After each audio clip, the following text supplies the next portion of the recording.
ऐतिहासिक राजधानी दिल्ली का रामलीला मैदान जो कई आंदोलनों के लिए जाना जाता है और कई आज के दिन में बात करूं तो किसान संयुक्त मोर्चे की मीटिंग हुई है और सुमन हुड्डा जी हरियाणा से किसान आंदोलन में बढ़ चढ़ करके लगातार हिस्सा लेती हैं। आज के दिन में बात करूं, आज जो फैसले लिए गए उसको लेकर क्या बोलना चाहते हैं?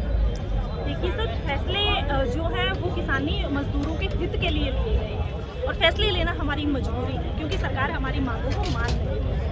जो आवाज़ हम उठा रहे हैं, एमएसपी की लड़ाई हमें चाहिए, लखीमपुर के शहीदों को न्याय चाहिए, 750 जो किसान शहीद हुए वो हमारे भाइयों के घर उजड़ गए, तो उसके बाद भी हमें आज रोटी की लड़ाई फिर से सड़क पे बैठ के लड़नी। आप जानती हैं लोकसभा चुनाव का बिगुल बज चुका है और आचार संहिता में लगने वाली है, तो उस दौरान भी क्या रहेगा संयुक्त मोर्चा किसान के जो लोग हैं, क्या रुख रहेगा?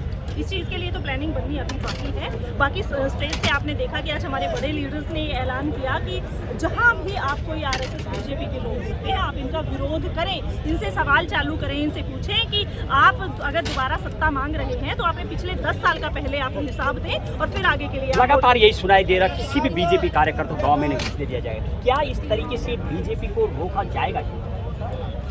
गुस्से की लड़ाई रोकेगी सर, लोगों की भावनाएं रोकेगी। जिनके साथ उन्होंने गलतियां की हैं, जिनके घरों के बच्चों को सीधी उन्होंने गोली मार दी, जिनके घरों के बच्चों को बोरियों में डाल डाल के पीटा, जो 250-300 लोग पैलेट गन के छर्रों से घायल हो गए हैं, किसी की आंख चली गई, किसी का हाथ पैर चला गया, वो रोकेगी। एक तरफ लगातार बीजेपी का 400 पार का नारा है, दूसरी तरफ संयुक्त किसान मोर्चा जो रोकने का प्रयास कर रहा है। क्या संयुक्त किसान मोर्चा से भी कुछ लोग चुनाव लड़ेंगे क्या?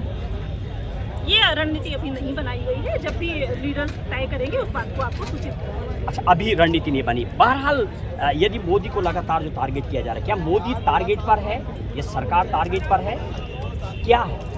सरकार की गलत नीतियां टारगेट पर है, कोई एक स्पेशल बंदा टारगेट पर नहीं है। अगर इनकी जगह कोई और होता और वो गलतियां कर रहा होता तो हम उसको भी टारगेट करते।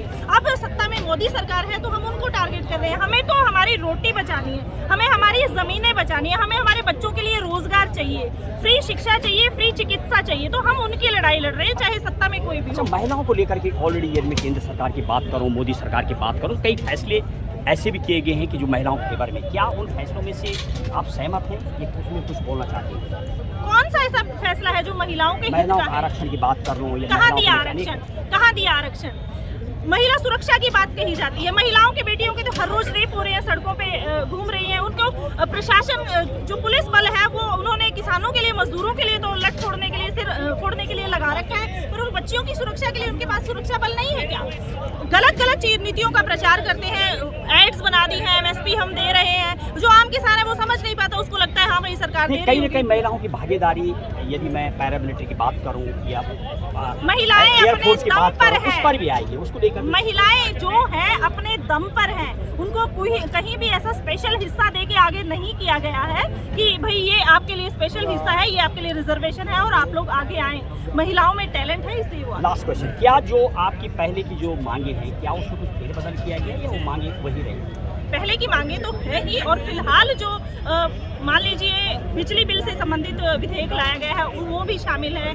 जो खंभे गाड़ दिए गए हैं ज़मीनों में, उनका मुआवजा भी नहीं दिया गया है। बड़े ऊंचे ऊंचे रोड निकाल दिए गए, ज़मीनों के मुआवजे नहीं दिए गए हैं। पंचायती ज़मीन कब्जाने की कोशिश है, तो अनेकों ऐसी मांगे और भी शामिल है। बहुत बहुत धन्यवाद आपके। ये थी सुमन हुड्डा। लगातार जब मैं जाने का प्रयास कर रहा था, ऐसे निकल के आ रहा, आगे जो रणनीति होगी उस समय के अनुसार बनाई जाएगी।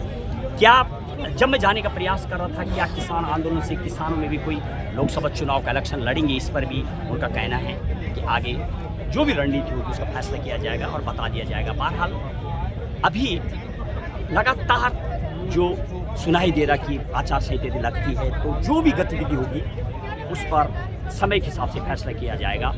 गुरचरण सिंह के साथ महेश बहुगुणा, राजधानी।